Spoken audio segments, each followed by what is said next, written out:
Wabah virus corona bisa kita hindari bila mereka yang terkena penyakit ini melakukan isolasi diri. Tidak semua pasien corona harus dirawat di rumah sakit. Mereka yang tidak termasuk kelompok rentan cukup melakukan isolasi diri di rumah. Protokol isolasi diri sendiri dalam penanganan COVID-19. Mengapa orang yang diduga tertular COVID-19 diisolasi setidaknya 14 hari?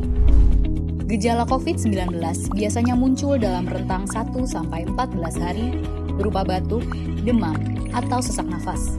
Dalam selang waktu itu, kondisi orang diduga terinfeksi COVID-19 diisolasi dan dipantau di rumah sakit, rumah, atau tempat lain. Untuk memastikan infeksi, akan dilakukan tes beberapa kali. Apabila Anda bukan kelompok rentan seperti lansia atau memiliki penyakit kronis lain seperti diabetes, jantung, kanker, penyakit paru kronik, AIDS, penyakit autoimun, dan sejenisnya, maka Anda dapat secara sukarela atau berdasarkan rekomendasi petugas kesehatan melakukan isolasi mandiri. Apakah isolasi mandiri itu?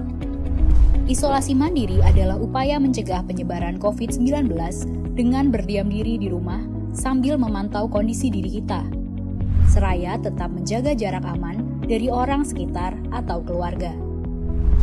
Siapa yang perlu melakukan isolasi mandiri?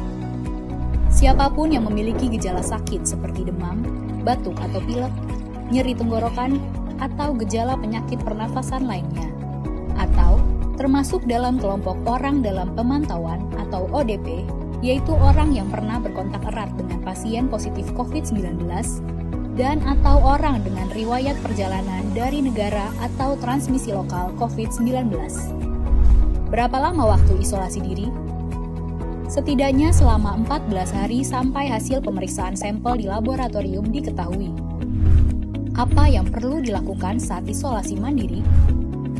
Tinggal di rumah dan jangan keluar, kecuali untuk mencari pertolongan medis.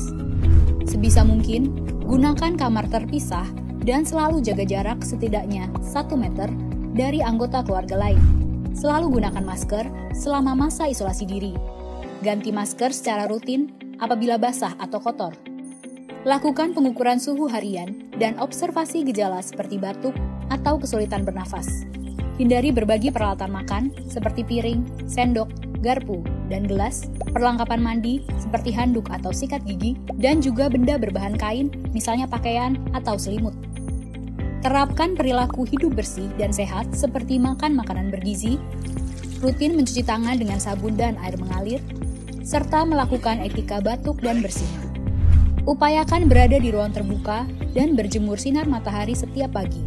Jaga kebersihan rumah dengan cairan disinfektan, terutama untuk area atau permukaan yang sering tersentuh tangan.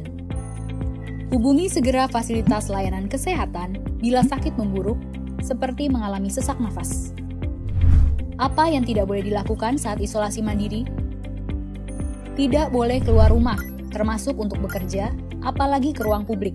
Bila sangat terpaksa harus keluar, gunakan masker dan hindari transportasi publik atau tempat ramai. Tidak boleh berbagi alat makan, mandi, dan pakaian bersama anggota keluarga lainnya. Cuci peralatan makan dan pakaian secara mandiri, terpisah dari anggota keluarga lain. Bila harus berbagi kamar mandi atau mesin cuci pakaian, maka bersihkan dengan desinfektan setelah dipakai. Bagaimana menjaga pertahanan tubuh selama masa isolasi mandiri? Tetap terapkan pola hidup sehat, antara lain dengan makan makanan bergizi seimbang, perbanyak buah dan sayur, istirahat yang cukup, lakukan olahraga ringan, dan hindari merokok atau minum alkohol. Isolasi mandiri bukanlah sesuatu yang sulit, namun membutuhkan komitmen baik dari diri sendiri maupun keluarga dan orang terdekat. Orang yang menjalani isolasi dapat mengalami kesepian, kekhawatiran, dan ketidaknyamanan saat mengalami gejala sakit. Maka mereka perlu dibantu, didukung, dan diberi semangat. Mari saling berempati, perkuat solidaritas, dan bersama kita melawan corona.